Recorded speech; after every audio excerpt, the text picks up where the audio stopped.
Good morning ninth class बच्चों। Chemistry में हम फर्स्ट चैप्टर कर रहे थे और उसमें हमारी फर्स्ट चैप्टर की जो थ्योरी थी वो मैंने आपको कंप्लीट करा दी थी। आज हम इसके क्वेश्चन आंसर स्टार्ट करेंगे। इसमें आपकी पेज का जो बुक नंबर 4 है, बुक का पेज नंबर जो 4 है उस पर आपके क्वेश्चन दिए हुए हैं ये 4। उसका फर्स्ट क्वेश्चन करेंगे हम पहले। निम्नलिखित में से कौन से पदार्थ हैं, एग्जाम्पल दिए हैं और बताने हैं कौन कौन से पदार्थ हैं। तो पदार्थ कौन से होते हैं? पदार्थ वो होते हैं जो स्थान घेरते हैं और उनमें कुछ ना कुछ द्रव्यमान होता है। तो देखिए इस कुर्सी जो है स्थान घेरती है, ये भी आपका पदार्थ हो गया। वायु भी पदार्थ है, स्नेह पदार्थ नहीं है, गंध भी नहीं है, घृणा भी नहीं है, बादाम है। विचार कोई पदार्थ नहीं है, शीत कोई पदार्थ नहीं है। नींबू पानी जो है उसका द्रव्यमान भी होता है, स्थान भी लेता है वो, तो ये भी क्या है आपका पदार्थ है। इत्र की सुगंध, सुगंध कोई भी पदार्थ नहीं होता। तो देखिए मैंने आंसर लिख दिया है, कुर्सी, वायु, बादाम तथा नींबू पानी पदार्थ के उदाहरण हैं क्योंकि इनका कुछ द्रव्यमान होता है तथा ये स्थान भी घेरते हैं। नेक्स्ट क्वेश्चन है आपको कि गर्म खाने की गंध जो है आपको कई मीटर दूर से तक ही पहुंच जाती है आपके पास, लेकिन ठंडे खाने की नहीं पहुंचती। ऐसा क्यों होता है? कारण बताना है। तो क्योंकि गर्म खाने का तापमान अधिक होने के कारण खाने से निकलने वाली जो गैस के कण होते हैं उनकी गति बढ़ जाती है, जिससे उसकी गति, जब उसकी गति बढ़ेगी खाने से जो आपका, तो उसकी गति ऊर्जा भी क्या हो जाएगी? बढ़ जाएगी और इसकी विसरण गति भी तेज हो जाती है। इसलिए गर्म खाने की जो है सुगंध हम तक पहुंच जाती है, लेकिन ठंडे खाने की महक के लिए हमें उसके पास ही जाना पड़ता है। नेक्स्ट क्वेश्चन है आपका स्विमिंग पूल में गोताखोर पानी काट पाता है, इससे पदार्थ का कौन सा गुण प्रेक्षित होता है? तो स्विमिंग पूल में गोताखोर पानी काट देता है, इससे पदार्थ के निम्न गुण प्रेक्षित होते हैं। कौन सा होता है? पहला देखिए, पानी के अणुओं के बीच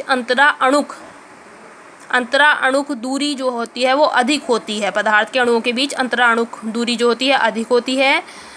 और पानी के अणुओं के बीच आकर्षण बल कैसा होता है? कम होता है। इसलिए वो क्या करता है, गोताखोर जो है स्विमिंग पूल में पानी को काट देता है। नेक्स्ट क्वेश्चन 4 जो है, पदार्थ के कणों की क्या विशेषताएं होती हैं? तो ये मैंने आपको थ्योरी में ही करा दिया था, इसलिए आप वहीं से करेंगे इसको होमवर्क में। ओके, उसके बाद आपके पेज नंबर 6 के क्वेश्चन 6 पे क्वेश्चन दिए हुए हैं, वो क्वेश्चन करेंगे हम आज। ये फर्स्ट एंड सेकंड करेंगे, ठीक है। फर्स्ट क्वेश्चन देखिए, किसी तत्व के द्रव्यमान प्रति इकाई आयतन को घनत्व कहते हैं। बढ़ते हुए घनत्व के क्रम को निम्नलिखित व्यवस्थित करें। वायु, चिमनी का धुआं, शहद, इसको आपको बढ़ते हुए क्रम में लगाना है घनत्व के, ठीक है। तो देखिए बढ़ता हुआ क्रम, पहले वायु आएगा, फिर चिमनी का धुआं, फिर रुई, जल, चौक, शहद, उसके बाद चौक, फिर लोहा। फर्स्ट क्वेश्चन कंप्लीट हो गया। सेकंड क्वेश्चन का ए पार्ट है, पदार्थ की विभिन्न अवस्थाओं के गुणों में होने वाले अंतर को सारणीबद्ध कीजिए। तो ये क्वेश्चन भी आप होमवर्क में करेंगे। इसको मैंने आपको थ्योरी में लिखवा दिया है। ठोस, द्रव, गैस में अंतर जो कराया था मैंने वही इसमें होगा। उसके बाद बी क्वेश्चन आता है, निम्नलिखित पर टिप्पणी लिखिए। तो दृढ़ता, संपीड्यता, तरलता, बर्तन में गैस का भरना, आकार, गतिज ऊर्जा और घनत्व के बारे में हम बताएंगे। तो देखिए आपका पहले आता है दृढ़ता। तो दृढ़ता के कारण पदार्थों के कण आपस में अत्यधिक आकर्षण बल से जुड़े होते हैं, जिससे उसे तोड़ना या दबाना कठिन होता है। इसे ही क्या कहते हैं? दृढ़ता कहते हैं। जब पदार्थों के कण अत्यधिक आकर्षण बल के साथ जुड़े रहेंगे तो आप उसको तोड़ नहीं पाएंगे, ना ही उसको दबा पाएंगे, तो इसी को क्या कहते हैं? दृढ़ता कहते हैं। उसके बाद आता है आपका संपीडिता। पदार्थ के कणों के बीच रिक्त स्थान होता है, बाहरी बल के कारण ये कण समीप आ जाते हैं, अर्थात पदार्थ को आसानी से क्या करा जा सकता है? दबाया जा सकता है। पदार्थ के इसी गुण को संपीडिता कहते हैं। गैस और द्रव में का संपीड़न होता है। ठोस को आप नहीं दबा सकते ना, ठोस वस्तु को, लकड़ी को दबा सकते हैं? नहीं दबा सकते, लेकिन गैस को और द्रव को दबाया जा सकता है। नेक्स्ट आता है आपका तरलता पर टिप्पणी लिखनी है। तो तरल पदार्थों के बहने के गुण को ही क्या कहते हैं? जब बहेगा कोई तो उसे ही क्या कहते हैं? तरलता कहते हैं। ठोस पदार्थों में तरलता का गुण नहीं होता है, देखिए ठोस पदार्थ तरल नहीं होते हैं, वो बह नहीं सकते हैं, जबकि द्रव सदैव ऊपर से नीचे की ओर, पानी या कोई भी आप द्रव पदार्थ ले लीजिए वो ऊपर से नीचे की ओर बहेगा और गैस जो है वो प्रत्येक दिशा में बहती है। नेक्स्ट है आपका बर्तन में गैस का भरना।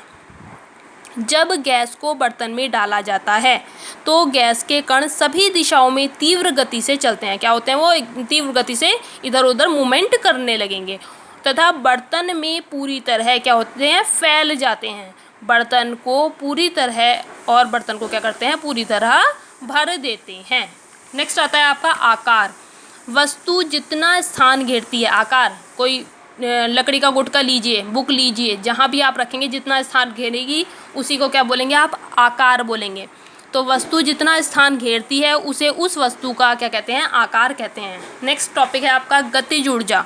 तो वस्तुओं में गति के कारण जो ऊर्जा उत्पन्न होती है उसे उस वस्तु की गतिज ऊर्जा कहते हैं। गतिज ऊर्जा का बढ़ता हुआ क्रम लिखा है। सबसे कम होती है ठोस में, उसके बाद उससे ज़्यादा द्रव में होती है और सबसे ज़्यादा गतिज ऊर्जा किसकी होती है? गैस की। घनत्व किसे कहते हैं? लास्ट टॉपिक है आज का आपका। किसी पदार्थ का घनत्व उसके प्रति इकाई आयतन के द्रव्यमान के बराबर होता है। घनत्व बराबर क्या होता है? द्रव्यमान बटे आयतन। अगर मैं इसका मात्रक लिखूं तो द्रव्यमान का मात्रक किलोग्राम, आयतन का मात्रक मीटर की घात 3, तो किलोग्राम प्रति मीटर की पावर 3 या CGS पद्धति में ग्राम प्रति सेंटीमीटर क्यूब होता है। घनत्व का बढ़ता हुआ क्रम अगर आप देखना चाहेंगे तो गैस सबसे कम होता है घनत्व गैस का, उससे ज़्यादा द्रव, और सबसे ज़्यादा किसका होता है घनत्व? ठोस का। तो यहाँ तक आप इसको रजिस्टर में आज नोट डाउन करेंगे और सभी मेरे को अपनी पिक्स ज़रूर सेंड करें। कुछ ही बच्चे कर रहे हैं और इसको अपना लर्न भी करें। Okay, thank you.